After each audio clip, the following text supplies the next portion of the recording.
જૂનાગઢની વાત કરીએ તો જૂનાગઢના ઐતિહાસિક ગિરનાર પર્વત પર ફરી એકવાર મોટો ધાર્મિક વિવાદ ગરમાયો। દિગંબર જૈન સમાજ દ્વારા ગિરનારના દત્તાત્રેય ટોંક ખાતે નરવાણ લાડુ ચડાવવાનો મોટો કાર્યક્રમ જાહેર કરી તેની તજવીજ શરૂ કરવામાં આવી, જેની સામે સનાતની સાધુ સંતોએ આક્રોશ સાથે ઉગ્ર વિરોધ નોંધાવ્યો। સાધુ સંતોની મળેલી એક તાકીદની બેઠકમાં મોટો નિર્ણય લેવામાં આવ્યો છે કે તંત્ર આ માટે ક્યારેય મંજૂરી આપતું નથી, જેથી જૈન સમાજ આ કાર્યક્રમ ગિરનારના પ્રથમ પગથિયે જ પૂરો કરી લે। ઉપર જવાની કોઈ મંજૂરી નથી। જો નિયમોનું ઉલ્લંઘન થશે તો મોટા ઘર્ષણની પૂરી ભીતિ સેવાઈ રહી છે। સંતોની આ કડક ચીમકીને પગલે હાલ જૂનાગઢમાં કાયદો અને વ્યવસ્થાની સ્થિતિને લઈને મામલો ભારે ગરમાયો છે।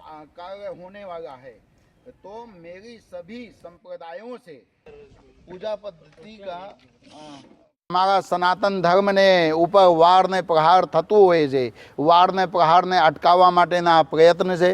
हमें अहींया जूनागढ़ना जे प्रशासन छे एने पूरेपूरो साथ ने सहकार आपीए छीए अने आजे हमारो हमना निर्माण लाडूनुं आयोजन थवा माटेना जे आ लोको प्रयत्न करे छे, अमारे गिरनारनी उपर क्यारे न थवुं जोईए।